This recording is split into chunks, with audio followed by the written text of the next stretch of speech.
Good morning and welcome. Thank you for joining us today. For those of you who are coming from out of town, welcome to Washington, D.C. I want to extend a special welcome to our NIJ Leads Scholars. Can our Lead Scholars please stand? I'd like to give everybody a round of applause.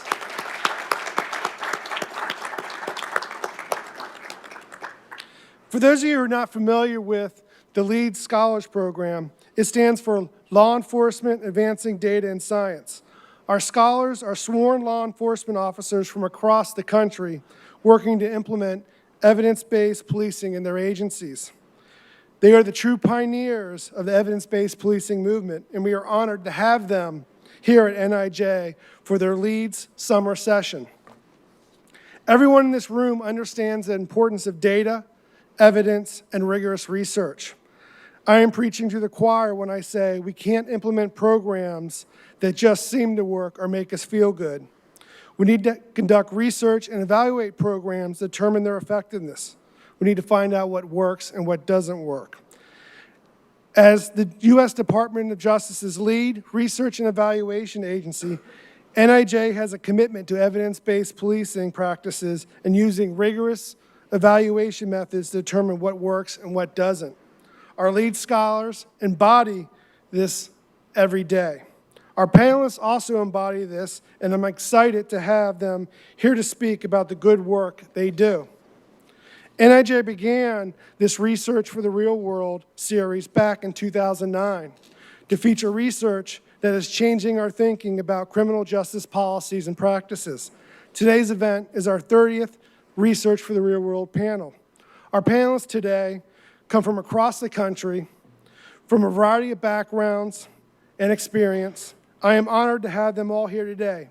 Each panelist will have 15 to 20 minutes to present some of the highlights of their work.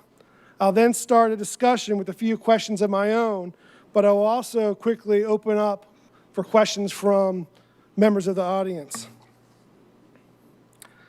I'll let our panelists discuss their backgrounds and work more thoroughly, but I'd like to briefly introduce the impressive group of panelists we have today. Sergeant Ryan Keck is the coordinator of the Oregon Center for Policing Excellence. Chuck Tyree is the program manager with the New York Division of Criminal Justice Services. Dr. Angela Hawken is the founding director of Beta Gov at NYU. And last but certainly not least, Chief Louis Deckmeyer is Chief of Police in LaGrange, Georgia, and President of the IACP. With that, I will turn over to you, Ryan. Good morning, everyone.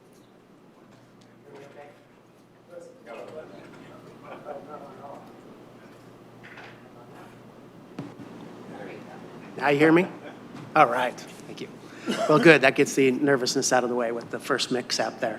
So my name is Ryan Keck. I'm the training manager at the Oregon Center for Policing Excellence at Oregon's Department of Public Safety Standards and Training. Long title. So to clarify a little bit, the Oregon Department of Public Safety Standards and Training, DPSST, is like a post agency in the state of Oregon with the unique difference that it's a centralized academy for all city, county, state, university, and tribal police officers in the state, as well as corrections, parole and probation, and telecommunicators. Within the department then is the Center for Policing Excellence, which I'm a part of and have the privilege of leading. The Center for Policing Excellence, I'll go into a little more details of how we came to be, but I guess the nuts and bolts of it is we were created to promote evidence-based policing. We've been fortunate to have some unique experiences over the last 4 years doing so, and I hope to share some of those with you, but more importantly, share a few takeaways for you as you try to implement in your own jurisdictions this movement of evidence-based policing. So Oregon, just by way of familiarization for everyone, far on the west side, of course, 98,000 square miles, 9th largest state in the country, but with only 4 million people, which sounds like a lot, but in terms of population density, you're talking 39th state in the country. To add, up in Portland, the tiny little speck on the top left of the state has over 60% of that population. Everybody else is really quite rural. So when they say there's 41 people per square mile, not a real accurate representation of the types of agencies and the size of our state. Within the state, there are 5,500 police officers working for 181 police agencies. Now, 60% of those agencies have 10 or fewer officers. So it's a unique group, if you will, of police officers to work with and try to promote then a concept such as evidence-based policing.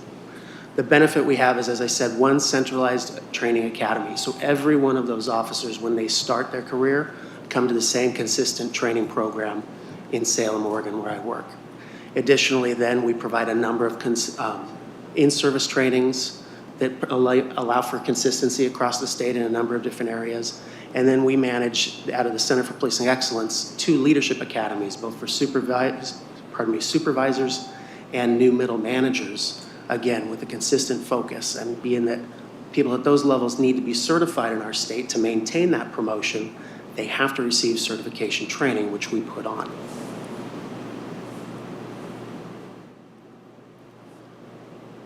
So evidence-based policing evidence-based practices began in Oregon in the early 2000s, focused on corrections. So after some mandatory minimum sentencing standards were put into place in the state, they recognized that there's a cost associated with that and a challenge to the aspects of recidivism. What happens when all of those people who've been mandated to spend a certain amount of time in prison then return to their communities? What happens next? And so over the course of those years, a number of programs were developed both in the prisons as well as in the county level for community corrections, parole, probation, focusing in on cognitive behavioral interventions primarily to try to make an effort to reduce, let's use that word, reduce recidivism in our state. And we were fortunate to have some pretty high marks in that area for some time in our state. In 2013, they wanted to take it a step further because while those efforts were being made and recidivism was being reduced, prisons still are expensive. There are a lot of people in prison beds, and they didn't want to have to build more prisons in the state. So House Bill 3194, the Criminal Justice Reform Act, was enacted in an effort to reduce those costs and divert, through justice reinvestment, the prison costs to the local agencies to do more evidence-based practices.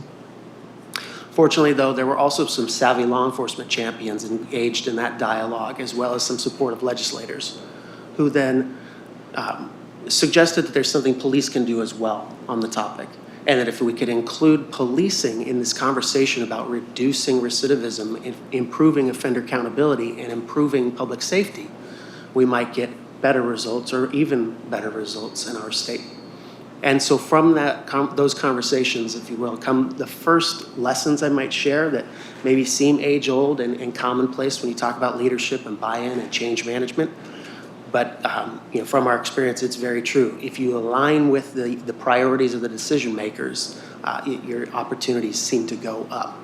Right? The focus was on corrections, but from the policing side, by introducing that we could be a part of that conversation too, and evidence-based practices had an application in the policing field, right? We gained attention, gained buy-in, and were able to move forward.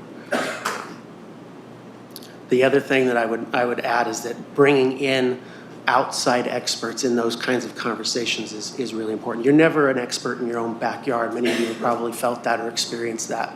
But when you bring somebody in that can speak peer-to-peer with decision makers and talk about what they know, what they've experienced, results that they've had, and why it would be important in your jurisdiction, it can go a long way.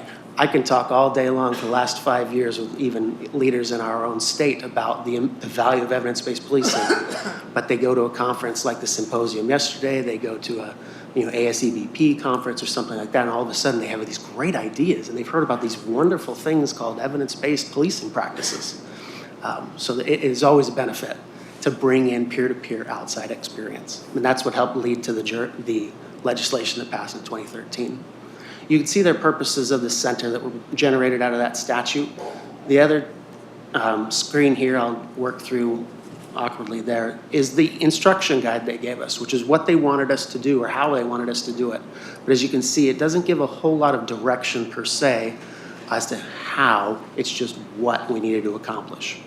We tackled these in a reverse order. Being that we're an educational institution, we focused on D, and we developed training programs first, focusing on frontline supervisors, and how we can include in their conversations about being leaders and developing productivity in their agencies where evidence-based policing fit. We then, that was in 2014 and 2015, we moved up to A, where we created opportunities for the efforts and the initiatives being made in police agencies to be shared. So we created the Oregon POP Conference, focused specifically on what was going on in our state in the realm of problem-oriented policing and evidence-based policing. And we launched the Oregon Knowledge Bank, which I'll talk about a little bit further, many of you may have heard of, but a platform online that allows agencies to put those ideas out front in public and talk about the problem they were trying to address, the lessons that they learned from that experience. 2016, we moved on to B, where we were able to hire our own full-time research analyst who provides technical assistance and support directly to the agencies. So now you get that, the A, where practitioners can put their information out, researchers and analysts can learn about it and provide their input, and now a researcher who can speak to the agencies and share with them the value and the benefits and what's been learned through research and how to improve. C is that missing piece for us. That's where our goal is still set, and what we're trying to build are those true partnerships between the police agencies and the researchers. Right now, they're getting what some is described, and you may know the literature about cooperative partnerships. We would like to see that co-production, those collaborative partnerships. But there's a piece from our lesson to share and to say that before you can get any one of those or any other level of partnership out of researchers and practitioners, you got to start really on the front end with information and inspiration, at least from the practitioner side, and I might argue also from the researcher side. That's where we come in. I think our lesson is learned, is that education is a key piece. If you look at these lists here, you're talking about behavior change. You're asking practitioners and researchers to do things they may not traditionally do. So it's changing behavior. And education is exactly that if you believe in it the way that we do. It's designed to influence change in people's behavior. And so that's where the focus we've taken through our experience thus far. So we have a self-generated vision statement, but more importantly, you see the triad there, if you will, that we designed as our foundational approach. It kind of captures the level of growth that's necessary. B, at the top of the pyramid there is, of course, what we'd like to see long-term, and it meets that vision of people at all levels using research, data, analysis, evaluation to contribute to public safety, public value, and improve the criminal justice system. But it's a long haul to get there in many cases, as you all know. And we recognize that like any other kind of educational effort, you have to meet people where they're at and create a learning environment that accepts where they're at, their opinions, their perspectives, and slowly move toward something else, or at least allow them to construct meaning around new ideas or other information. And so we look at it from the know level, that foundational level. What do they need to know? What is research? What is evidence-based policing? What's the value of it? How do they attain more information? What does it mean for them? And then into that realm of doing something with it and trying to make an effort to do something different in their departments or their jurisdictions. So as I talk a little bit more about that know realm, this kind of answers probably to many people's question, well, so what do you do? We provide free training and resources is really the bottom line, that all of which are designed to promote evidence-based policing. To address that know level of individuals, the people that are learning about the concepts, we provide education to multiple levels. We've inserted lessons into our basic academy for all police officers in the state. We do in-service training where we take it out to the regions and share the information. And then again, in these leadership programs I described, it's a critical piece of the education for new sergeants, new lieutenants, new captains. Particularly for those leadership academies, we have a project-based component. And that's where the coaching element comes in. Our staff are more facilitators, coaches than they are instructors in the leadership academies. Meeting people where they're at means that you have to work with them on their ideas versus try to tell them what the right idea is. So we just have dialogue, and we ask them what do they think about this idea of looking to research as opposed to tradition or dogma in affecting change or improving operations in their local police department. We ask them or we challenge them to say, well, what does that mean for you as a leader? If there is additional information out there, there are more resources, there's a larger world than policing in your small town, what does it mean for you as a leader to take advantage of that or to disregard that. And so the coaching environment is very heavy in these training programs, and it culminates with a project in which we ask them to go out and address an issue very similar to like a POP or a SARA model type approach to an issue that they're experiencing in their communities. And they have time to work on that. This kind of speaks to another lesson that I would say from an educational standpoint is we practice the do something principle. It's not enough to just tell people about great ideas or other information. You have to have them doing something, getting their feet wet, trying something, failing even if necessary. The do principle comes from a book that I won't describe the title right now, but it's a pretty tongue-in-cheek about how to get through life a little easier. And it speaks to the fact that action isn't just the result of motivation, it can also cause it. Right? If you put people into action, you can generate motivation through that experience, and that's very much what we try to do. And we've had the good fortune of seeing many of these student projects turn into full-fledged POP or evidence-based projects in our state as we've moved over the last 4 years. The last piece then are resources, and we add to these training environments by supplementing it with more information and support.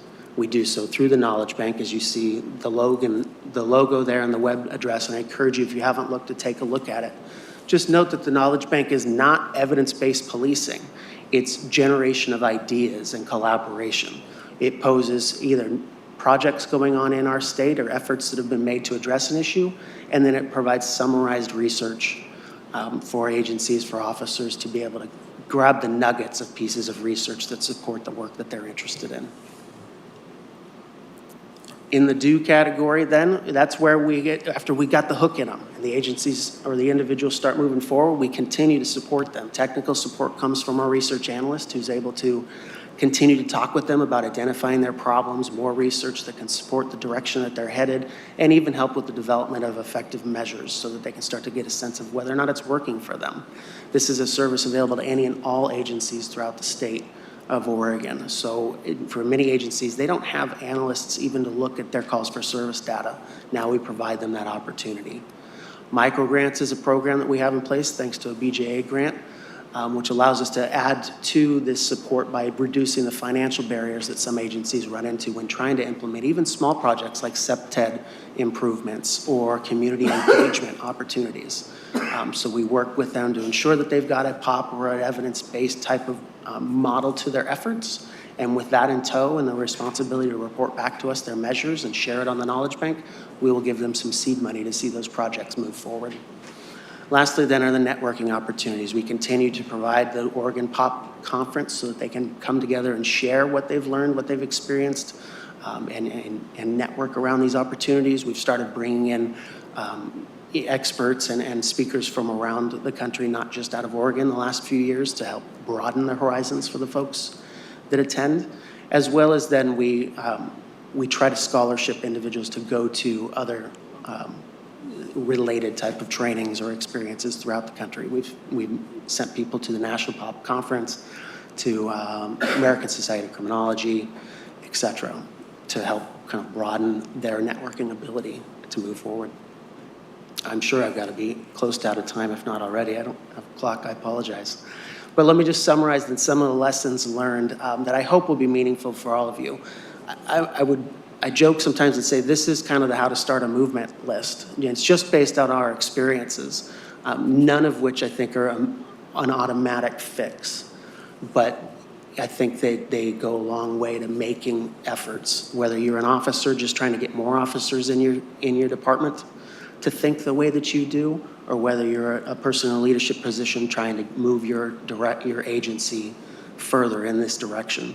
You got to start with keeping it simple with practitioners. That's not to say anything about their intelligence. It has to do with their workload and their priorities. So if you can simplify the information for them and cut right to what they need to know, they're far more receptive to it. The officers that are involved in focused operations tend to be the ones more receptive and most interested in moving forward. Those are the ones that you can kind of tease out that interest and that excitement, that creativity, and push them towards that next step of being proactive by utilizing research, data, et cetera. Not to say that your day-to-day shift officer cannot, but those that are engaged, whether it's gang enforcement or it's community crime prevention, those individuals seem to be most apt to want to learn more about other ideas and other ways to be effective, at least in our state. For all officers, we recognize that when we meet them where they're at again and help them confirm the things they already think are effective, or help them understand what makes it tick or what can make it better, receptivity seems to improve. We often will field research inquiries or help requests for project assistance on things that we off the offset go, yeah, that's probably not gonna, we're not gonna have a lot to do with that. But we'll explore it with them anyway and see where it goes, because that's what they're interested in, and we wanna guide them in the direction that they're going and then move from there. Leaders and trainers, they need to promote critical thinking versus absolutes. As I mentioned, this do something principle, but whether you're in a leadership role, you're a sergeant, you're a field training officer, or you're engaged in your local academy, engage people in critical thinking. That's how you get people to receive the scientific method and think about doing more and learning from mistakes and computing, I guess, what else can be done versus just telling them what is and how it needs to be. Now go forth and do it.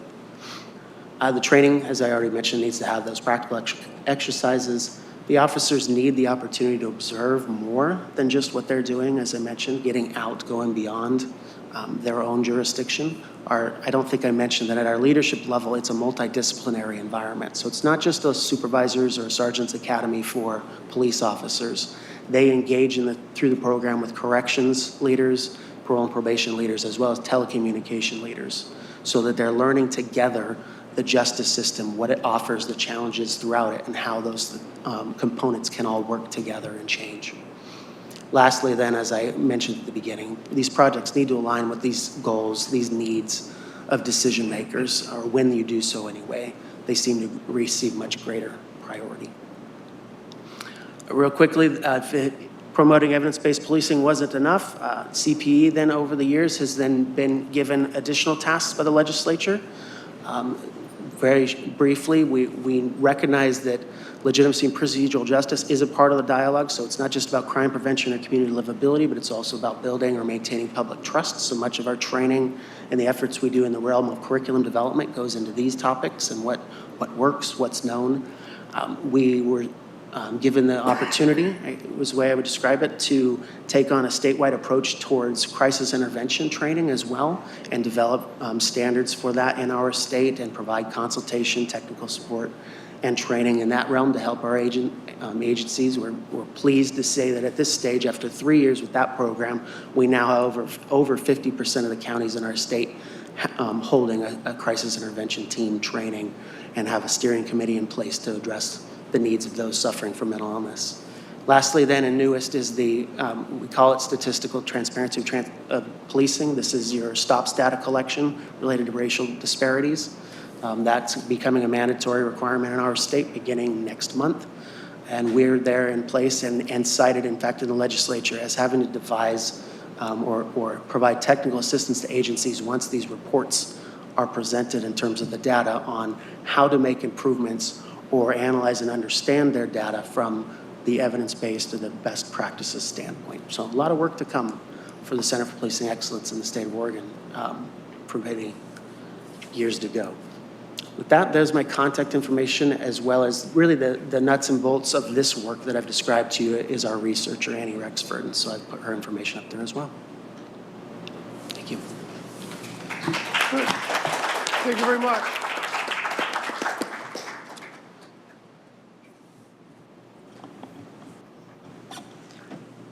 It's the benefit of going second. You get to learn from the people who go before you about how to turn the mic on.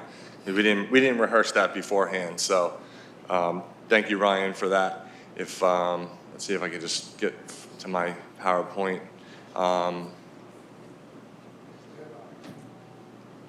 While he's doing that, I'd just take a second and just thank the folks at NIJ for the invitation to come here today and yesterday, for that matter, to participate in these two events. I think that they're very important.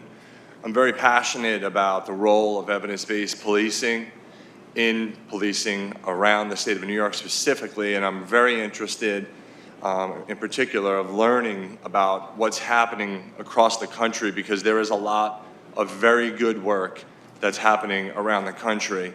And for me to become more aware of that and to share that information and those lessons learned with the folks that I work with in New York, from Buffalo on the west end of New York all the way out to Long Island and everywhere in between, I feel really blessed to be able to learn from all of you and the work that you've participated in. And as was mentioned yesterday, sometimes that work is not necessarily found to be truly effective, and I think that's an important piece of what we look at when we're involving research into what we're doing. It's not all about what's working, and it's also about what could we improve upon to make it even better.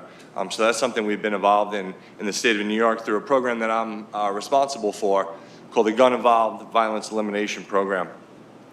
And the program is a grant-funded program in the state of New York, provided through state funds primarily, and there's a couple of exceptions to that I'll get to in just a little while, but the majority of the funding actually comes directly from the state of New York. We are now actually just a few weeks away, not even, to beginning the 5th year of this approach to reduce gun violence, and I think that's a key term that we've transitioned into in the state of New York, calling the GIVE an approach to reducing gun violence, not just a program or an initiative, because I think that those titles suggest that they're short-term and not lasting and sustainable. And what we're looking to create in New York is an approach to reducing gun violence, primarily using evidence-based policing approaches that have been proven to be found effective, and at the same time encouraging innovations within those particular evidence-based strategies around the state of New York. So GIVE has been in existence, like I mentioned, going into our 5th year now. Before we started GIVE, we had a program called IMPACT, called Integrated Municipal Police Anti-Crime Teams, and it was not an evidence-based program. The crimes of focus were very different than what we're focused on now, which is gun violence and aggravated assaults in a few of our smaller jurisdictions. And the strategies varied significantly from jurisdiction to jurisdiction. All that being said, one of the major benefits that we saw through this program was the collaborative efforts of all the different partners that are engaged in these efforts to reduce crime. So this program continued on that premise, that collaboration is a key element to fighting gun violence. So we directly fund 20 different police departments around the state of New York in 17 counties, along with their partner district attorney's offices, the local sheriff's office, and the local community supervision office. That's direct funding. And you can see the number there. Since the beginning of this program in 2014, we've provided $66.5 million to the local jurisdictions to help them combat gun violence in their local neighborhoods. That's just the direct funding. There's other indirect funding that I'm going to discuss as I go through this presentation. But in addition to the direct funding to those jurisdictions, they're able to, through their application process each year to receive this funding, articulate other agencies that they want to collaborate with locally to help them combat gun violence. Some of the examples here: nonprofit organizations, social service organizations, academic institutions, which is a very significant part of it, and others. We believe that gun violence needs to be a truly collaborative effort, engaging all available resources to fight this pervasive problem. This is the state of New York map. You can see highlighted in yellow all the different counties, the 17 counties that actually receive funding through this approach to reducing gun violence, all the way from Jamestown, Niagara, and Buffalo on the west coast, if you will, of New York, all the way down to Long Island, including Nassau and Suffolk counties and other counties in between. Those 17 counties have been involved in this program since the beginning, and even actually through the previous program, IMPACT, that I mentioned just a few minutes ago. So the GIVE Foundation, what is the basic foundation for what we're doing in New York to reduce gun violence? And the first and probably key element to it is our commitment to evidence-based work. Our commitment to looking at what's working, what's been proven to work, and tailoring that to our specific problems in the state of New York, in our local jurisdictions, regarding gun violence and aggravated assaults. A key component to that is education and technical assistance. Ryan already mentioned their commitment in Oregon to that, and it's listening to Ryan's presentation really brought me back to thinking about how similar our approaches are, even though this is the first time I've ever met him. But you'll see we've actually stolen some things from Oregon to use in New York, and I plan on looking at some of the other ways that you're doing to institutionalize this work in Oregon and using that in our state as well. Part of the education and technical assistance obviously comes from academic partnerships. I mentioned that. So since the beginning of GIVE, we've provided an additional $3 million directed towards academic partnerships to help our jurisdictions through education, through training, technical assistance, and research and evaluation. So another $3 million has gone towards academic partnerships directly, and we look to continue that as this program moves forward. Lastly is the GIVE network. I really believe that I mentioned in my opening remarks today that there's a lot of knowledge and a lot of great work taking place in policing, in prosecutors' offices, in the sheriff's offices, that we need to share with one another. It's no longer appropriate, I believe, to have these things operating in a silo and not be willing to share the good work that's taking place with others. So we've taken a number of steps over the years to promote that GIVE network, we call it. So the GIVE core principles that we have had since the beginning of this initiative is the people, places, alignment, and engagement. So we require our jurisdictions to focus on the small amount of people that are responsible for committing gun violence in their cities. And research shows that it is a very small percentage of people that are actually willing to pull the trigger and shoot another person. And we are requiring them to direct all their efforts to those people using data and intelligence to identify those small percentage of the criminal population even that pulls the trigger and causes people to get shot. And research also shows, as you all know, that this occurs in very small micro locations even within our cities. So focusing those efforts not on a citywide blanket effort, but directing the limited amount of resources that are available to police departments in the small areas of their cities where this violence takes place. And aligning all the different organizations present, state, local, federal law enforcement, nonprofits, social services organizations, academic institutions, community, anybody who has a role in knocking down gun violence, aligning all of that into a comprehensive plan to address this issue. And at the same time, engaging all the key stakeholders in the area, specifically the community, in what you're doing, being transparent, giving them a voice in the strategy implementation efforts that are occurring in those local jurisdictions, hearing from them about what problems they're seeing, especially as it relates to gun violence, but engaging them and not just blanketly targeting a whole group of people in a small area without at least letting the community understand what the situation is and why you're directing those resources in those areas. So those are the 4 core principles that make up the GIVE initiative. So evidence-based policing. We require our jurisdictions to implement more than one of the bottom 4 approaches that have been proven effective to reducing gun violence. Many of you are familiar with all of these, I'm sure: hotspots policing, focused deterrence, CPTED, and street outreach workers.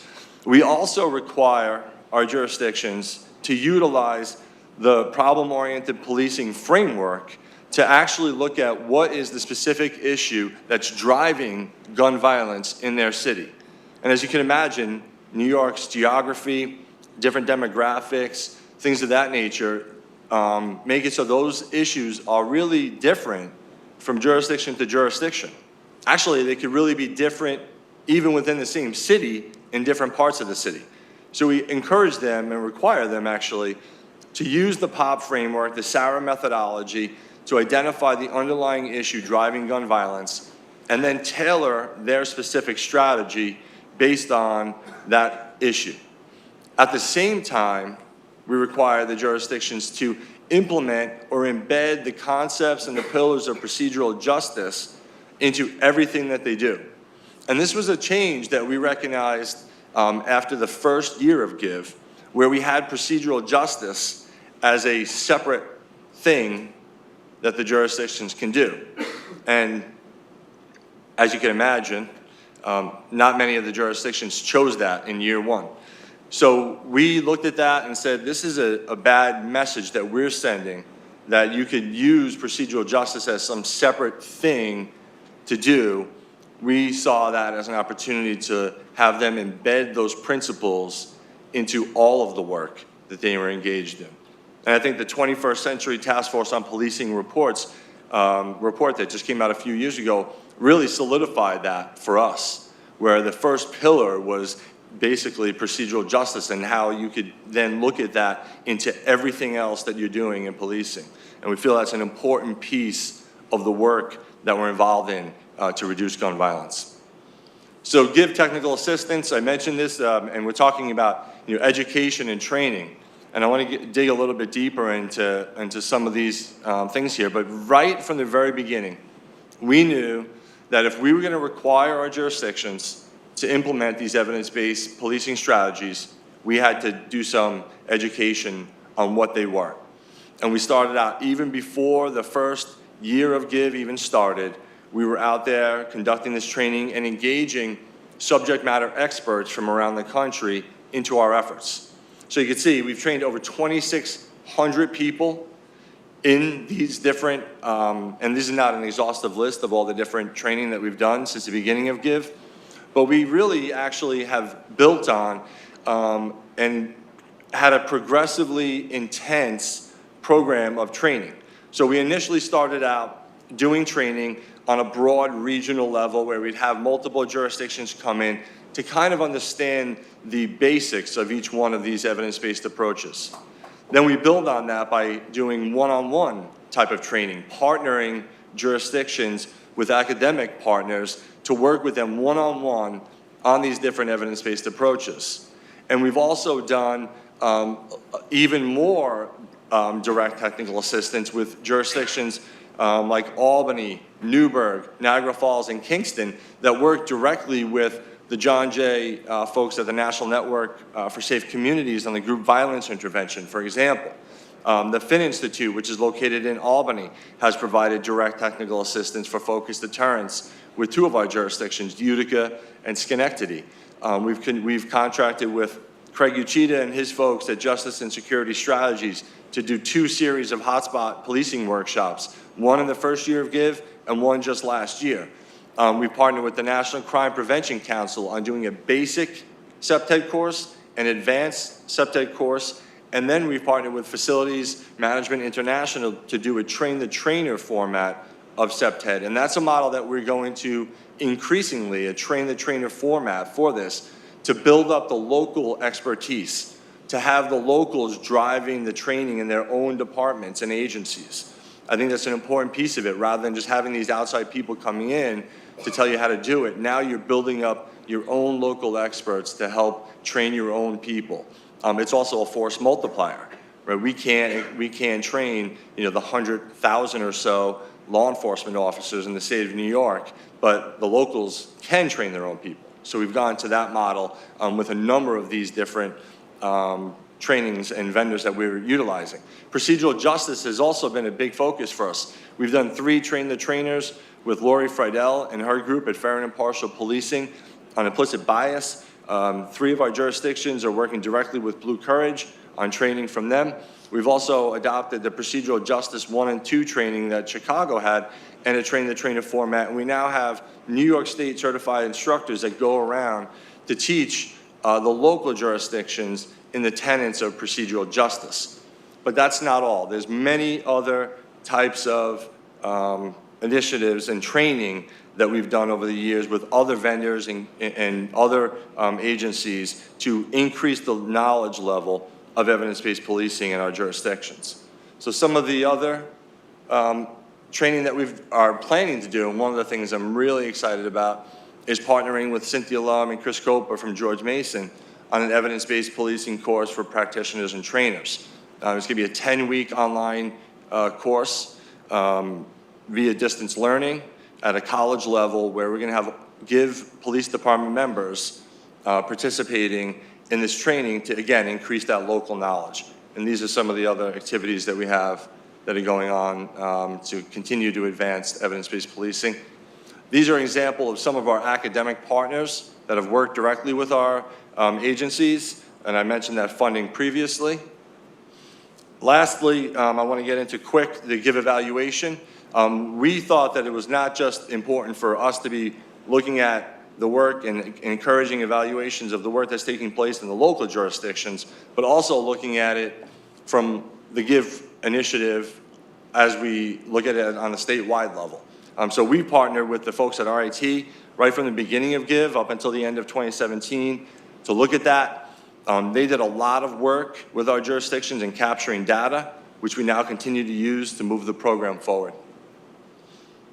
I mentioned the GIVE network already, very similar to the work that's taking place in Oregon. We've done a number of things.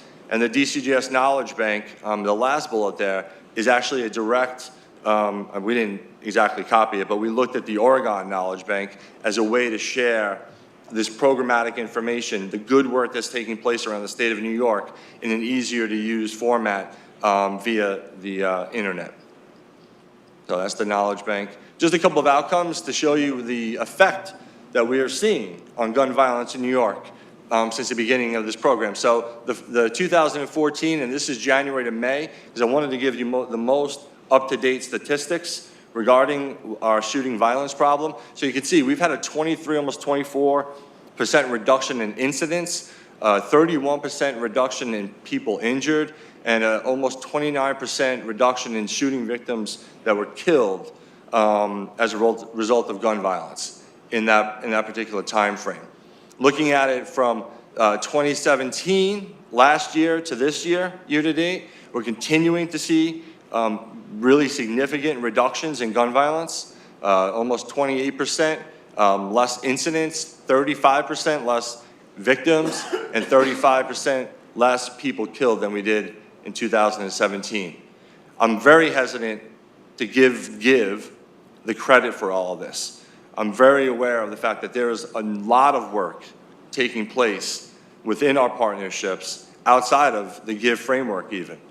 And the credit really goes to those jurisdictions who continue to address the pervasive issue of gun violence in their communities with all available resources, including GIVE. This slide, lastly, is the rest of the state versus New York City. And if you would have looked at this in 2014, you would have seen that New York was, the rest of the state number was actually up 6%. Okay, while New York City saw significant reductions. Now we're minus 11%. So significant efforts have been done to combat this issue, and knock on wood, we're seeing results. So last, we'll hold off on questions until the end. My contact information is there at the bottom of the screen, and I look forward to questions later on.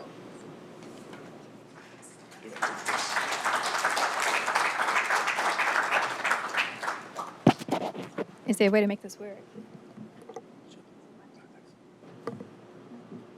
Is this on? Is there a button? Is it on? I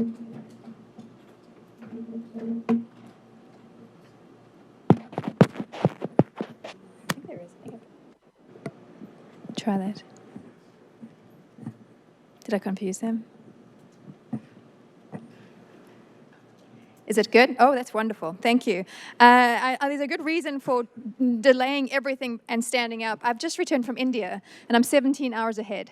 So standing is going to help get through this presentation. I'm delighted to be here, and the reason is that it was in this room in 2014 that I stood at exactly this podium at the end of a presentation where I was kind of frustrated with some traditional research I was involved in. And I said to this group, well, not this group, but the group sitting in the room, I have this idea. I think we can do better. I think we should try to do this differently. And I think what we need, and it was the first, I hadn't even thought through it very carefully.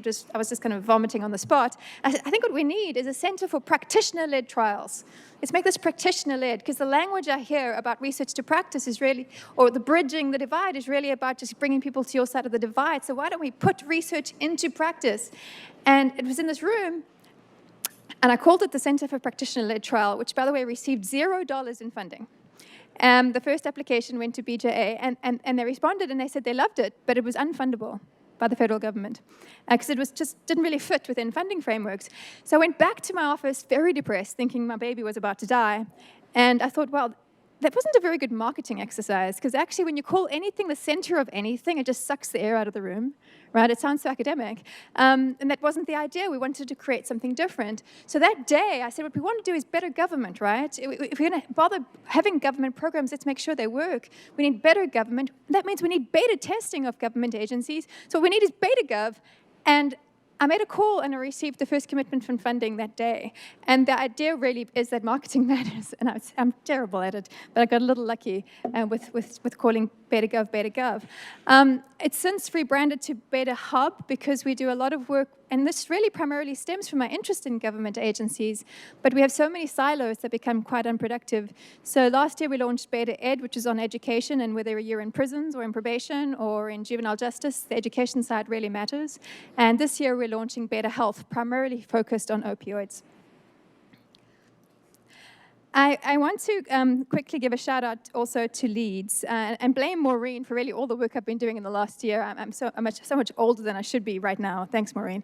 And really, she invited me to San Diego to give a talk to some Leeds scholars, and we had really up until last year done no work in policing, and it just led to some amazing introductions. You know, I met Jason Potts and then Jeremiah Johnson, and then all the others who were in this room onboarded, and we suddenly created this like growing community of practice of people who just wanted to improve outcomes in policing. So I don't know whether to do thank you or not, Maureen, but I'm really grateful to have had the opportunity, because this engagement with the Leeds scholars has really created, I think, some of the best products that we have, or at least is really setting the framework for what this could be in terms of rapid cycle research. So for those of you who don't know us, and if you're from Leeds or from at least the academics that we have who are from Leeds, my apologies, because you can basically give this presentation, but I was asked to give some background.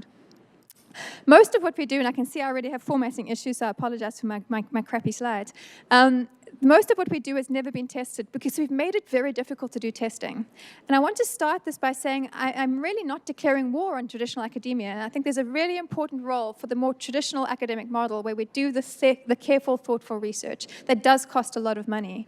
But on the front end of that, we should also have space for more experimental research. Just think of it as the front lines of figuring out if something's going to work. The private sector does this beautifully. Amazon, Google, Netflix, they do hundreds of thousands of tests a year. We do so few in the public sector because we've made it so hard to do it. We need to break through that unnecessary bureaucracy for pilot-level research, and that's what I'm going to talk to you about today, because we can't have all of our ideas untested when we're trying to keep ourselves safer or smarter or healthier. We can break through that bureaucracy. And so this is my unflattering characterization of traditional research. And it's true because by and large, and we looked at this, within criminal justice, it was on average 4 years from the time the idea is had and put onto paper until publication, between 4 and 5 years. For health services research, it's really much worse, anything between 5 and 7 years. And again, this is great for Cadillac, more deep theorizing sorts of research. But if you're trying to do innovation, that is killing innovation. If you don't seize the moment in time when all the players want to try something and strike right at that moment, you're going to lose the opportunity to innovate and lose the opportunity to learn something really important. So we have to find a way to speed up the more traditional process, because that window of opportunity is pretty small, and if you aren't there in time, you're not going to make it. This was the other problem, is that traditional research really is kind of expensive, and when it costs a lot of money to do a study, the result is you can only do few of them, right? So that still most things will be untested. We'll go on assuming things work because our bellies tell us they work, or history tells us. We've just always been doing it this way. And expensive research, again, at the exploratory level, creates this other problem, and that is when you only can afford to do a few studies, who gets to decide what those studies will be? In other words, who gets to own what becomes an evidence-based program or practice? We have a monopoly on who produces the research, and who produces the research are the people who can afford to go through that bureaucracy process, right, of creating those expensive research programs. We wanted to make it easy for a frontline law enforcement officer or a prosecutor in a small town in the middle of nowhere that none of us have heard of to have an idea and have that idea tested, breaking the monopoly. The other thing we really saw that was really important was this idea of sometimes something isn't going to be great the first time around. Ask Google this. We're helping Google on beta testing right now. It's not always great first time around, but when they're in version 7, it's amazing. In the public sector, first time around, if it fails, it's dead. We're all embarrassed. We never speak about it again. Well, sometimes there's an idea, and you have to work with it a bit until it gets to version 7, which is going to change the world. I really did have to say I've never met him, and I tend to quote him all the time. I should stop. But Jeff Bezos talked about how he attributes the success at Amazon to how he made it so cheap to do testing. He said the only way we're really going to learn a lot is if we make it easy to do lots and lots and lots and lots and lots of tests, because most things will fail, but some of them will work, and to get to those ones, we have to do many of them. And that was really the model. How can we reduce the cost of doing pilot-level tests so that we can start to figure out what works and what doesn't? But that means really kind of creating this a program of homegrown research. Something else we found, now that we're doing lots and lots and lots of tests in lots of different places, transferability isn't that great.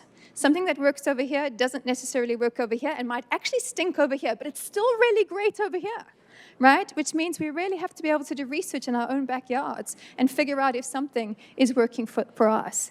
Some things will generalize, but not everything will. We've also found that the people closest to the problems, the front line, if you're on the front lines in a prison, if you're law enforcement officers out there in the community, you're closest to the problems and therefore often closest to the solutions. If we don't make space to harness their knowledge, it's a squandered opportunity. I was in India speaking about policing, and we're working on a counterterrorism project there. And he said, this is the head of a major agency, and he said, you know, we hire people because they're smart. We try to make sure that they're smart. And as soon as we get them through the door, we treat them like a pair of hands. And we have to stop doing that, right? We have to harness the heads of our public sector. But this requires a new way of doing research because the standard model doesn't work well for exploratory research. And that is we have to take those staff innovations. We also have to listen to the public we're serving. A lot of our best work comes from client-initiated ideas. And then also look at the data. Sometimes the data can really push you in a promising direction of where you should go look for an idea.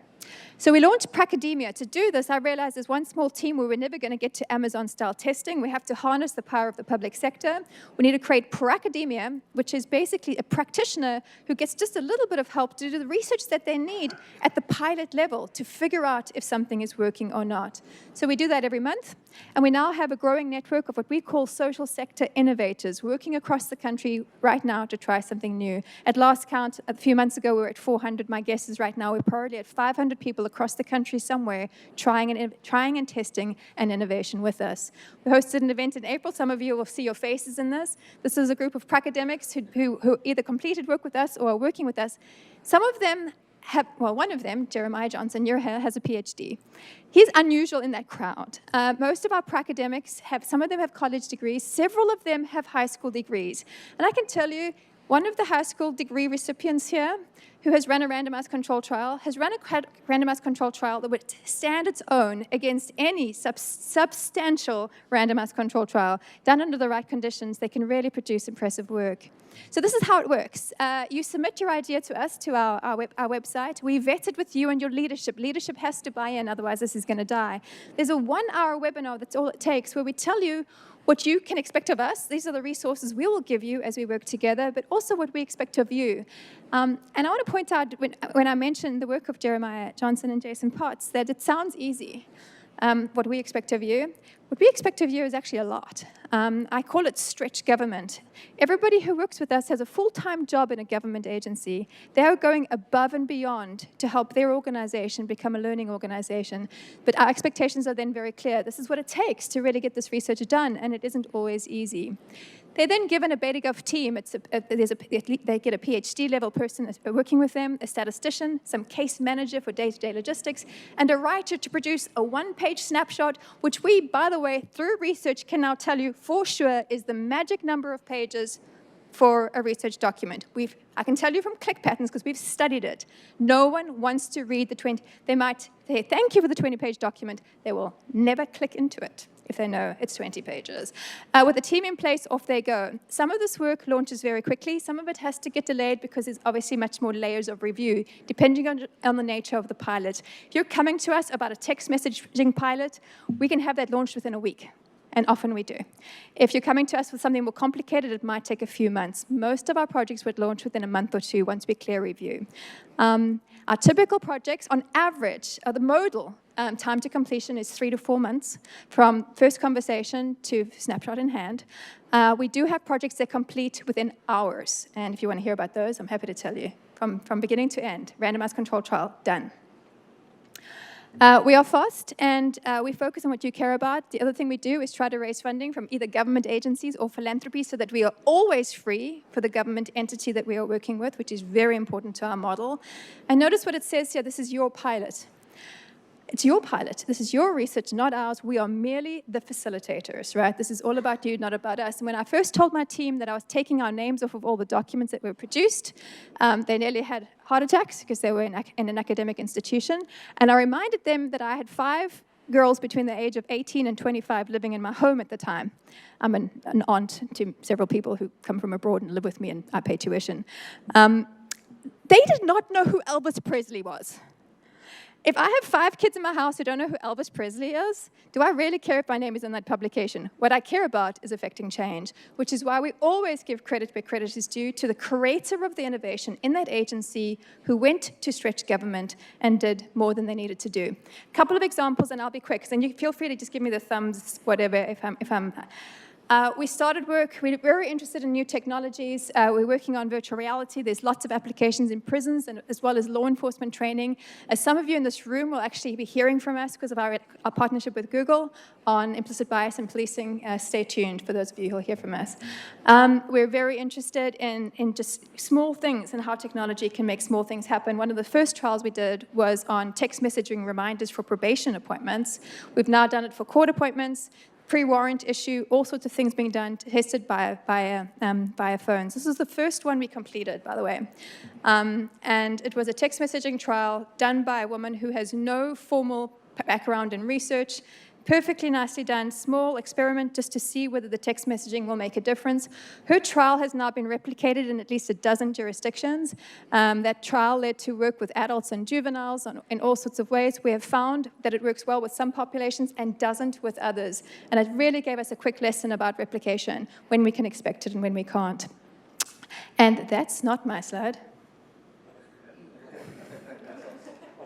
Is that my timeout? I'm being told it's a timeout. It's 5? No, that's not my slide, though. Maybe I'm being given an early termination. That's Chuck's slides. Which I'm happy to talk about, Chuck. Pivot to your work. While we're looking, there we go. I'll just cruise through these. I do want to get to the lead scholars slides, though. I can take over. I'll just drive forward.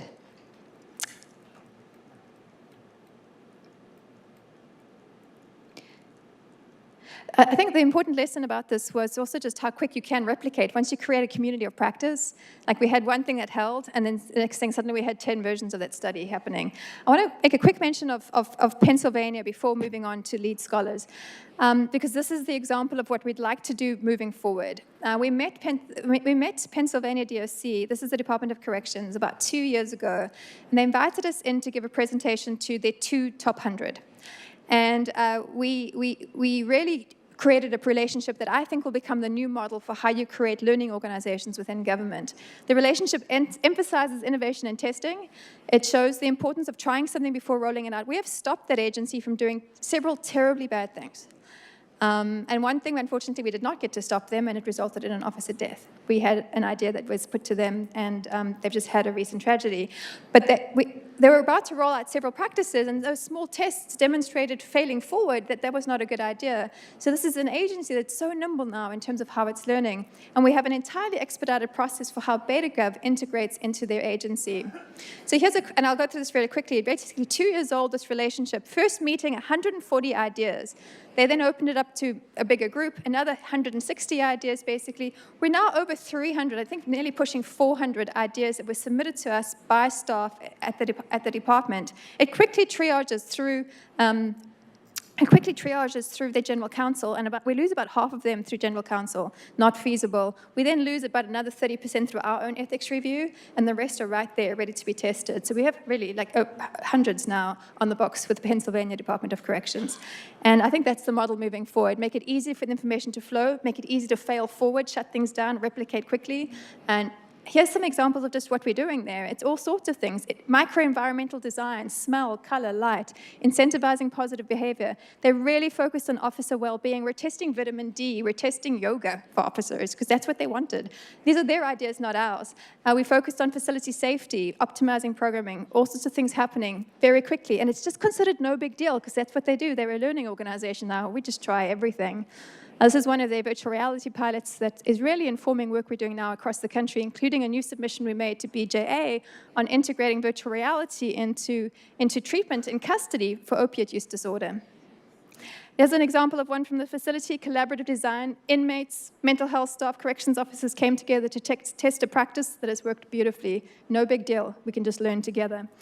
Lead scholars are our favorite for many good reasons. They tend to be just more sophisticated researchers going in, I think because of the great training that you do here, so please send us more. You know this from Jason Potts. By all accounts, just a remarkably nicely done RCT of automated license plate readers. We learned so much about the technology just from that pilot, right? Which is not just outcomes about what works best, but just basic data that we just would never have had before. And I lost Jeremiah's, but Jeremiah's multi-town cruise light experiment is really world class. We've gone on to work in other countries now. We're now working on policing in 6 countries. They really like what you're doing here, and it's growing very quickly in other cases because the model is kind of inexpensive and it works no matter who you are. This is line of sight underway now in Mexico and Canada, simultaneous studies. And I'm going to end very quickly, but really make a plug for this idea of failing forward. Nothing useful can be done without the ability to fail cheerfully. And we have to let agencies get to the point where they can fail cheerfully. So figure out what doesn't work as quickly as possible, move that out of the way, so you can focus on the things that do. Here's 3 great examples of programs we loved. They failed miserably. Moving on. We launched Beta Ed last year. And I want to come back at some time in the future and tell you why everything we do there is relevant for criminal justice. If you're trying to get information, or whether it's training or sharing information, every lesson that we learn lessons. We have a user network of 22 million people here, so we can learn very quickly. So those are trials that launch and complete in a couple of days. But we can learn very quickly how to help people learn. It's one of my favorite new projects. Big idea or small idea, please don't lose sight of the small ideas. We often catch the things that would never be considered research-worthy, would never get to the level of an NIJ application, but the small things really matter. Those small things can accumulate, so pay attention. Thank you so much. I think I've probably overshot. I'll clear it. I'm good. I'll clear out of the way. Thank you again for the opportunity to be here.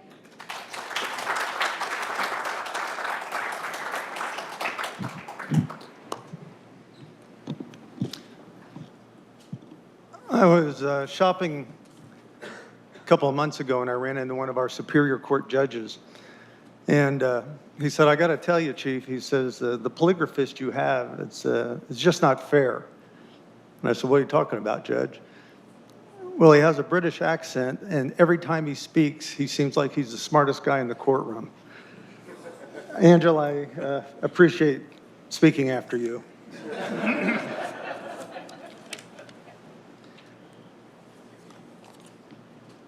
I'm Lou Dekmar. I'm the police chief in LaGrange, Georgia, and president of IACP.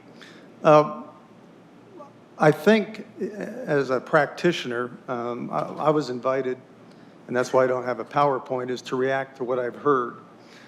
And I know that having been in the business 41 years and a police chief 27, that how research is accepted by law enforcement heads is kind of a mixed bag. Some view it much like the fellow that studied swimming, wrote about swimming, jumped in the pool and promptly drowned. The fact is that there's sometimes, I think, a lack of clear adaptability from the research to operationalizing it. And I'll give you some examples. I'll give you some examples that I think help create the critical view that some practitioners have. Let me say this, I'm a data guy. I think those of us that have an appreciation for data, though, and are practitioners, are more involved in fact-based decisions as opposed to evidence-based decisions. And the reason that we're involved in fact-based decision-making is because the research oftentimes is not caught up to those emerging issues that we're dealing with today. Let's take use of force and CIT. IACP's appreciation for research, I don't think, can be understated. We've set up the Center for Police Research and Policy for the very reason of looking at those things that generally have been accepted as, you know, those best practices, but in fact, when looked at critically, have not really been studied. I had the opportunity to work on an initiative several years ago that resulted in what's known as the One Mind campaign.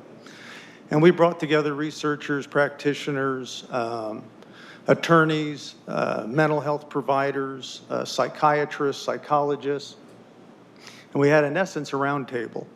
And for a day, we talked about what is the best current police response for mental illness. Now, those of us that are familiar with the challenges of mental illness are familiar with what got us here, which is certainly not the making of the police, but rather a failure of public policy. My colleagues here from IACP get tired of the stats, but it's such an indictment of the way we treat the mentally ill that I feel compelled to always share them. When we were a country of 150 million in 1960, we had 600,000 treatment beds, inpatient treatment beds. Now, we can argue about the nature of the treatment, but the fact is it was recognized that these folks needed an inpatient environment. We're now a country of 330 million and we have less than 60,000, which is why we have the homeless population challenges, and it's why 25% of our fatal use of force incidents are those affected by mental illness. The three largest treatment centers for mental illness in this country, Rikers Island, Cook County Jail, and Los Angeles County Jail. The Los Angeles County Sheriff serves on our executive board, and I asked him in February, I said, how many folks you got in your jail? 17,000. How many are in your mental health ward? 5,000. I say all that to say this. So we get everybody together into a room and we come up with the One Mind campaign, which has 4 components. Identify and collaborate with your mental health resources. Based on that partnership, develop a written policy to provide guidance to those officers when they respond. Ensure that everyone gets at least 8 hours of mental health training.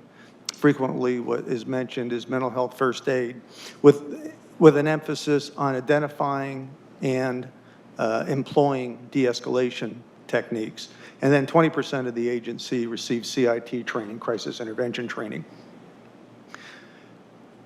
But after we initiate the One Mind campaign, which I think most folks would admit is a sound program, we recognize that there is no research on CIT. Now, and that's why I say we tend to be fact-based, those of us that look at data, because I can tell you since 2006, I've got just under 100 officers. Since 2006, all my officers have been CIT trained. That training has not only influenced outcomes in the department, but I believe in our state. our use of force cut almost in half, 50%, because those same techniques translate over to effectively de-escalating with folks emotionally disturbed, drunk, difficult, on drugs, or alcohol. So those are the facts that I know, but is there research to support it? I think the critical notion of how police executives look at research is how oftentimes, and it's the nature of research, the findings change.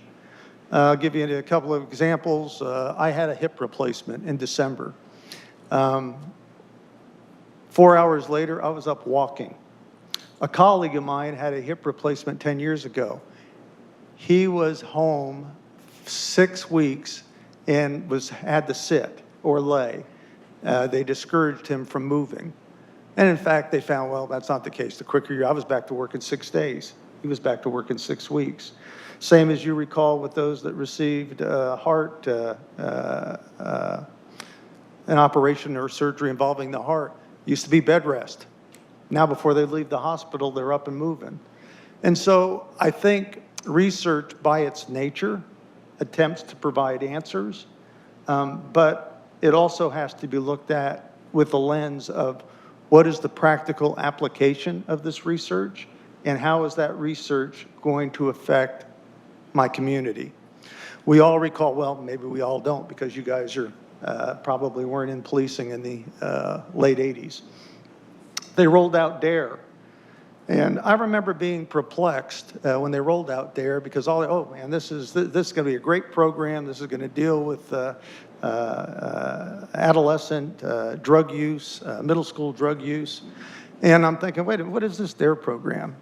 They get an hour a week for 17 weeks, and that's going to mitigate the circumstances and surroundings that they're in 24 hours a day. Are you kidding? So, you know, I kind of poo-pooed it. I didn't get the DARE shirt. And that was as a detective. But as a CEO, what do I recognize in terms of the importance of DARE? What are the facts in terms of, it's a vehicle to get the police inside the schools and to develop rapport. So just because a program or an initiative doesn't bear the fruit that we think, it doesn't mean that there isn't residual value. Same with CIT. Maybe it'll turn out that CIT, now I doubt it. I'll give you another stat. Washington Post, as you all recall, in 2016 published what they represented to be the number of fatal police shootings in 2015.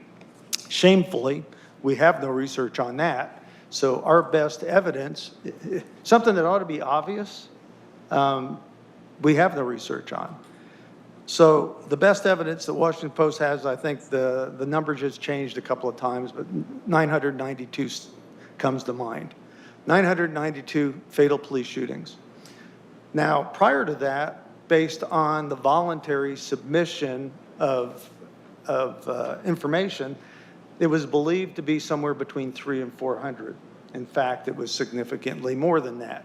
And those of us that were taking those numbers and representing them to our communities, because those were the best numbers, then had to, kind of back away from those numbers and then qualify why we made those representations.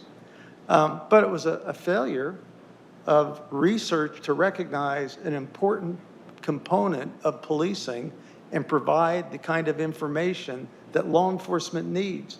The whole issue of trust. Community trust is a big deal now. What's the research as it relates to it?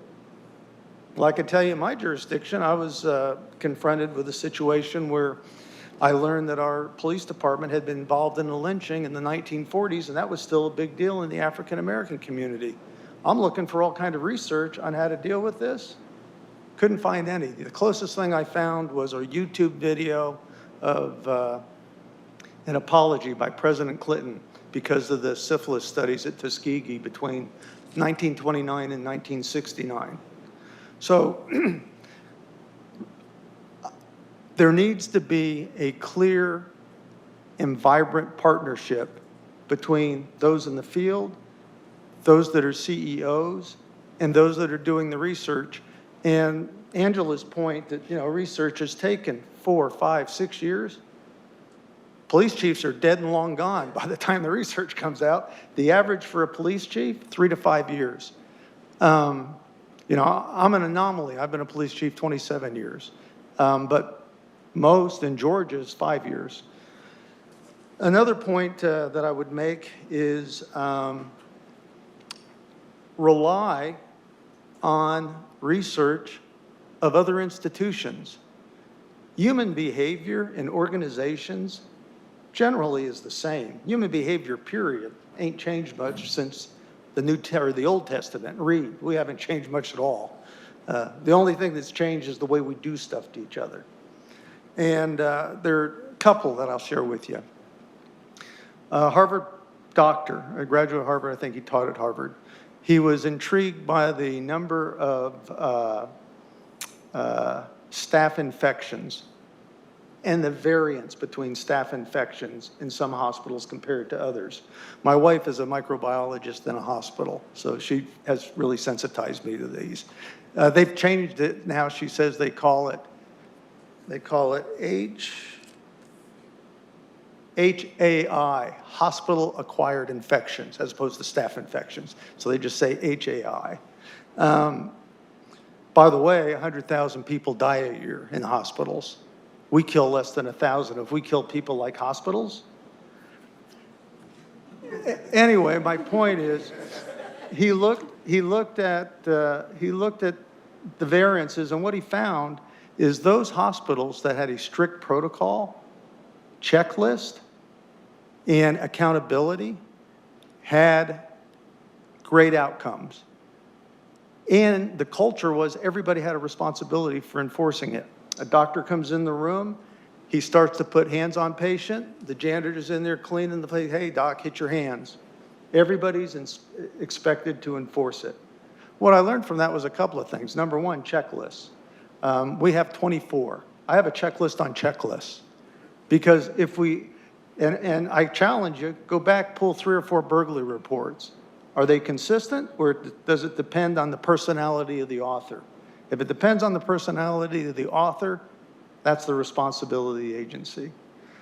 The other one I'll share with you is this was managing malpractice suits against doctors, and they found out 5 things that influenced whether or not a doctor was sued, even though the outcomes were the same. And they found that doctors were sued less if they did several things.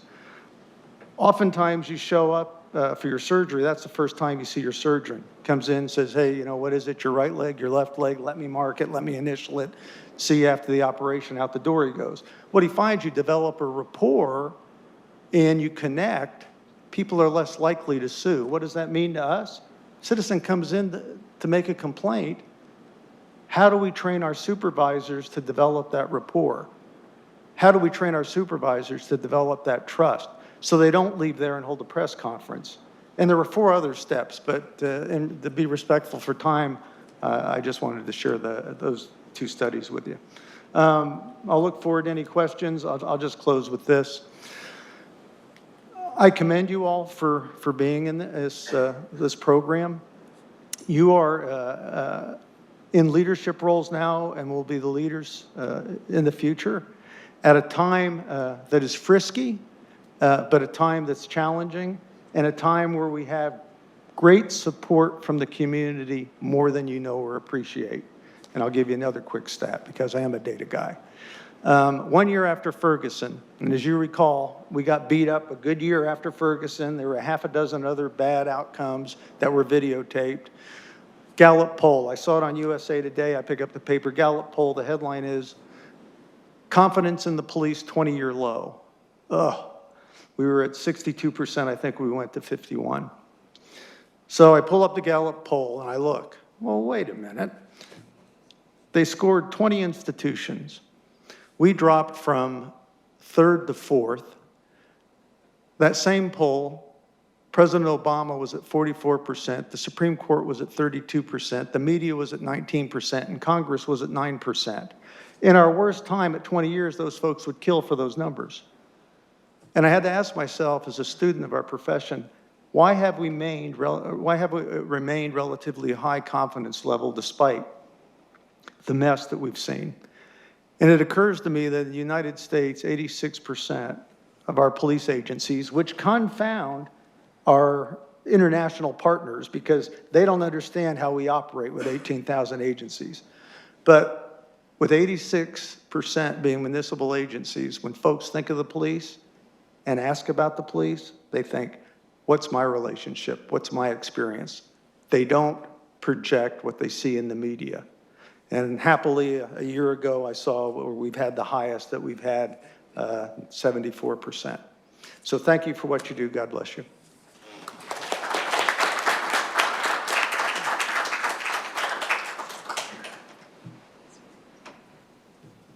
Thank you very much. I'm going to start out with just a few questions to the panel, and then I'll turn it over to the audience. My first is, what advice do you have for law enforcement advocating evidence-based policing? This is for the entire panel.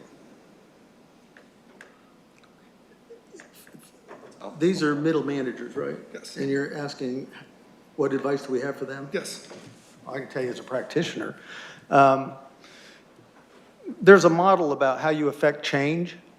And the first thing you do is you don't talk about the change to other people in the department, because before you get the support you need, which is going to be the police chief, you need to provide him or her with those filters. There's a phenomenon, and I forget what it is, but every police officer in here would be familiar with it. You show up on a call, the complaining party gets to you, they give you this horror story, and by God, you're going to do right by them and put the habeas corpus on that suspect.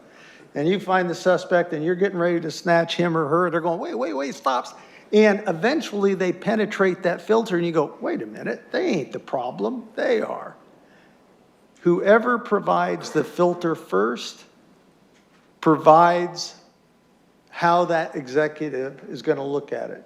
So if you're looking at instituting change, influencing change, I would recommend playing it close to the vest until you get the CEO on board. You don't want folks bad-mouthing it or getting folks, because the last thing somebody wants that's a chief position is the boat rocked on something that they're not even sure is a good idea. They got enough issues. They don't need stuff going on inside the agency internally. So that would be my suggestion.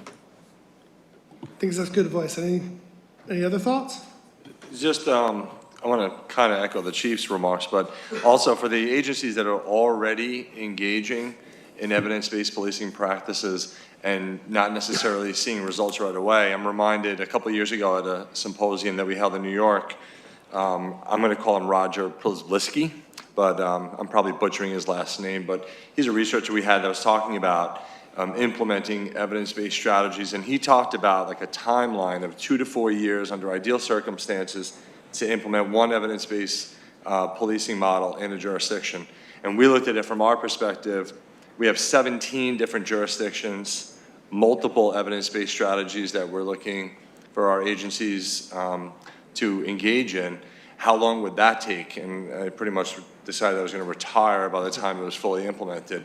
But what my message is that persistence and not giving up, not looking at it as some just short-term approach to combat whatever you're doing, but looking at it on a long-term scale on how you're going to integrate that strategy into the way that you do business as a police department.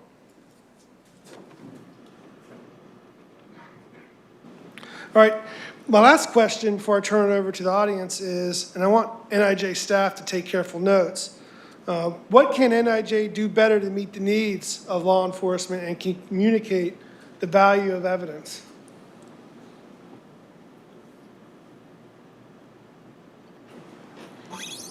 I think this sort of event is a really great model for the future. And you mentioned this in the earlier meeting. The LEADS program, I hope, is the model for the future. I really don't believe that keeping the practitioners anywhere other than centered to any research project is going to have any long-term legs in terms of just the credibility of the research that's produced. So often we produce research that no one cares about, and then we wonder why there's no adoption of the research results. When practice is integrated into the formulation of research, you produce research that matters. So I think you're on a great path right here. I would just say contract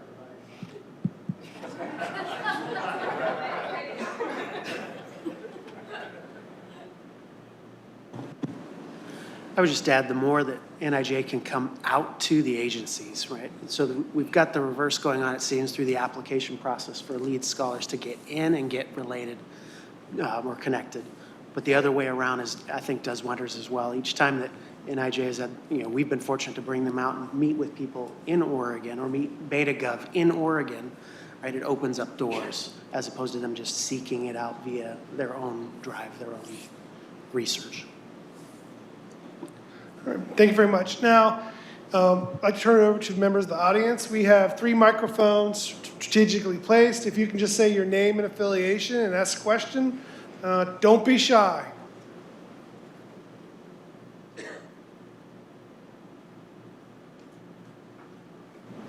So, Gary Cordner with NIJ. I was going to throw one at Lou. I warned him that I would. Obviously, you're in the position with IACP. As you and I both know, you were previously commissioner with CALEA, the entity that accredits law enforcement agencies. Ryan, you're with a Post. But part of what I'm thinking about is there are some institutions across our police industry, like Post, like CALEA, like IACP, that generate standards or are in a position to encourage individual agencies to adopt standards and so forth. And we've got a couple of states represented here. And I think part of the reason that you were asked to participate is because your states have adopted some initiatives, or in some cases some requirements that local agencies have to abide by. What do you see as the role that these kind of either national or state level entities can play to encourage the adoption of more evidence-based practices by individual agencies? And is that a direction we're going to see more and more of? Regretfully, I don't think so. I think at the Post level, I've not seen the kind of leadership from Post generally. I think Georgia and Florida probably have some of the most robust. I served on Post Council on probable cause, which we listen or review 1,500 cases a year and revoke 600 licenses, so officers were no longer officers.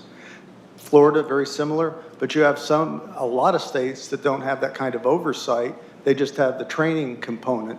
But I do think that with the technology and the information that Post generate, that is an untapped source for research on police misconduct.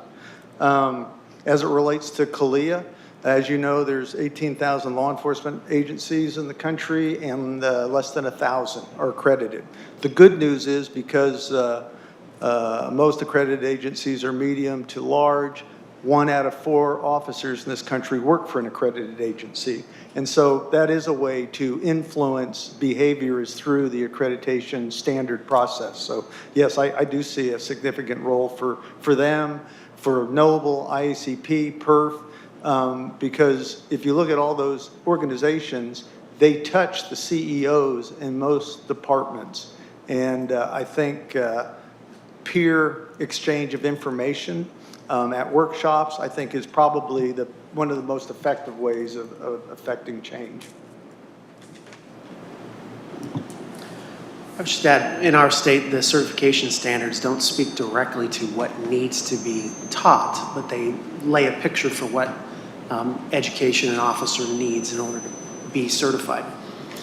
I say that because I think there is a place for posts or officer standards to grab hold of the opportunity and define clearer what you want out of police officers. When I talk to leaders throughout our state and abroad, of course, we all want problem solvers, we want critical thinkers, we want decision makers, right? And we want communicators. But the standards don't often reflect those needs and those expectations of officers. And so I think there is a place to describe that type of thinking. And I think that type of thinking opens the doorway for more concepts like evidence-based policing, et cetera. If I could just add, and New York is not a post state. We do have a few agencies that are accredited through CALEA, but we have our own statewide accreditation process. And just recently, I mentioned the RIT evaluation of the GIVE program that concluded at the end of January, or at the end of 2017. We're now in the internal process of developing our own methods to capture the data, the strategy implementation data from the sites to continue that evaluation and to look at that. And one of the things that we've been engaged in is reaching out to some subject matter experts and developing a key elements list, if you will, almost like a checklist, but not quite. We're calling it a self-assessment tool where here's the 10 key components for an evidence-based strategy, and then the components that fall within each one of those key elements that should be present if you're marking that as actually present. And what we've come to realize is that some of those have some real opportunity to transfer over to our accreditation standards. So we're in the very, very, very beginning, early phases of looking at how some of those, especially regarding like procedural justice, and the Yale Collaboratory put out a report not too long ago on the principles of procedural justice and specific recommendations that they had, and so looking at how can we translate those into accreditation standards in the state of New York is something we're looking at also.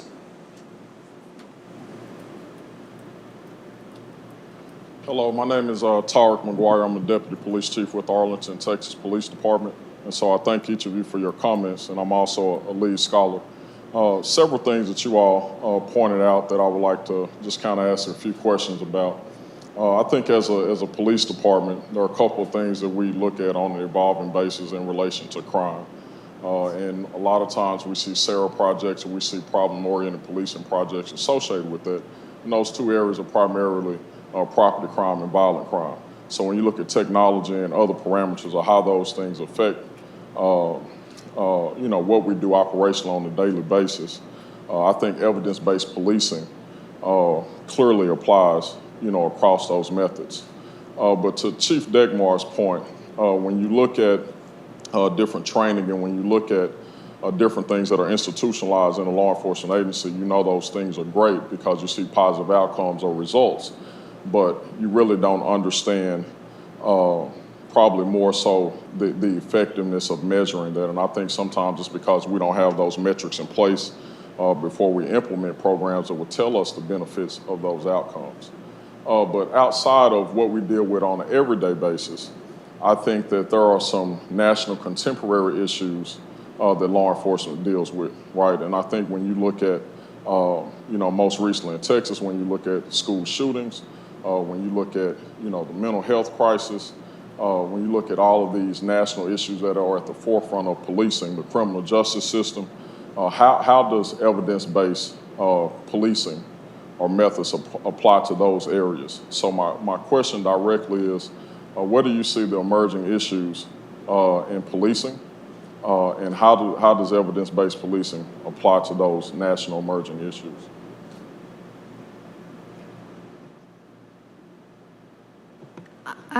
I'll make a quick comment on some contemporary issues that we're focused on, and maybe say something that'll be quite unpopular. I'm increasingly not a fan of the term evidence-based to anything.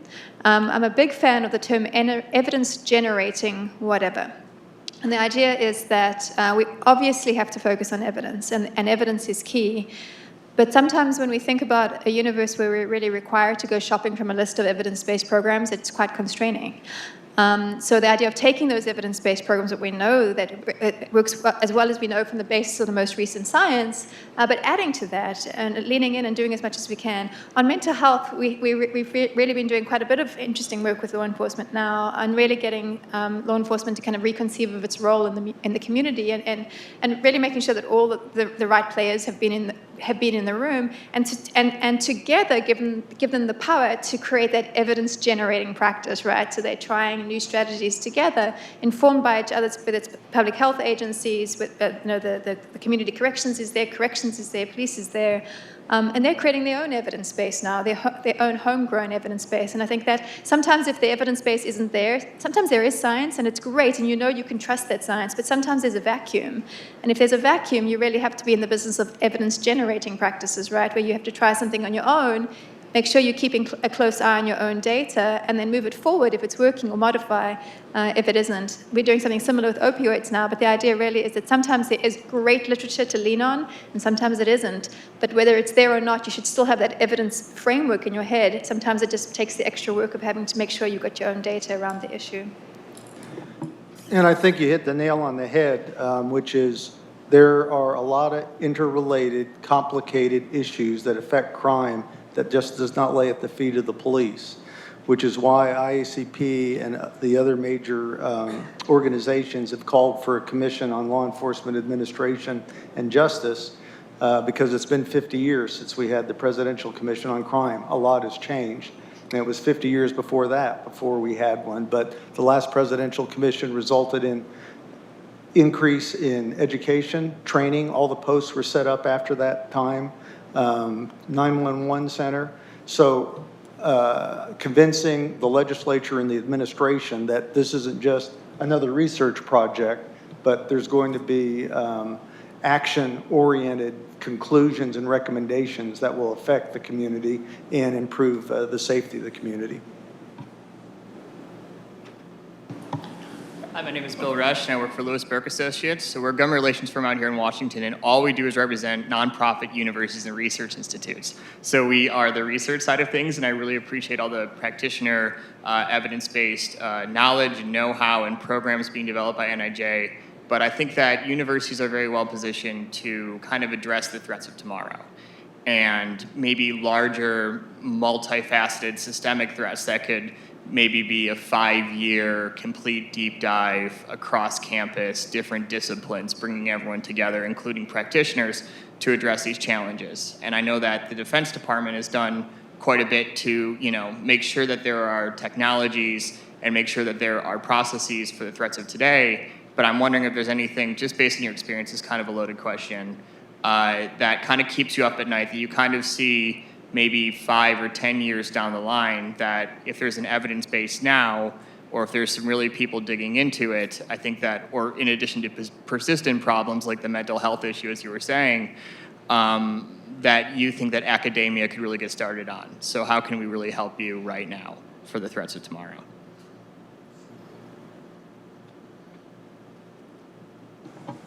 Well, I'll tell you what concerns me is, and this is a result of some futurists in the 90s, and I teach a graduate class, and I recall sharing this with them. And in fact, I looked up yesterday and I found, because somebody else had asked me about it, and I found the newspaper clippings. If you recall, in the 90s, 20% of the positions in law enforcement could not be filled because of the competitive private sector, and people just were not interested in being police officers. And so you saw a corresponding decrease in selection criteria, where previously minor crimes, drug use would result in an exclusion, were now accepted. And what the futurists said in the 90s is that based on the hiring practices today, 15 to 20 years from now, you're going to see scandals that rival the 1970s. And the reason is the people you hire today are going to be in the leadership positions. And so my concern, because I know in the Atlanta metro area, there's 10 to 15% of those positions that they can't fill, and I imagine you all have similar challenges with recruitment, is that if the public is not aware of how important it is to select good police officers, not just for what happens today, but who's going to be running these departments in the future, that's going to be paying it forward in a way that we're going to want to avoid. I'll maybe make one comment and flip it a little bit, so this will be very unsatisfying for you. But the idea of really where are universities poised for great opportunity? And the truth is, universities have been relatively naughty when we talk about multidisciplinary and interdisciplinary, because it still tends to be within the disciplines, and then sometimes we convene. But we really have to get that smush right, and when we can do that bonding well, it's really magical. I was recently putting together a proposal around prosecution, and the two senior people I brought into my team were two astrophysicists, and it seems unlikely that you would have astrophysicists working on prosecution, but they're exactly the right people for the job because they know messy data better than anybody and how to extract signal.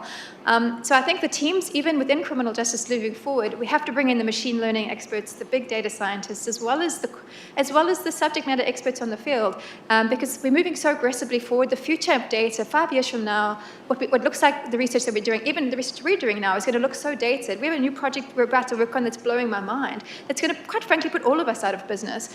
And so we really have to be ready for that, right? So the future in terms of learning is where the big data, where the tools are, the new data tools are, so that you should really start to integrate those science teams into these issues. If they're interested in criminal justice, we're going to make sure this field is way ahead when all of that big learning happens and those integrated methods are integrated into our very messy criminal justice systems.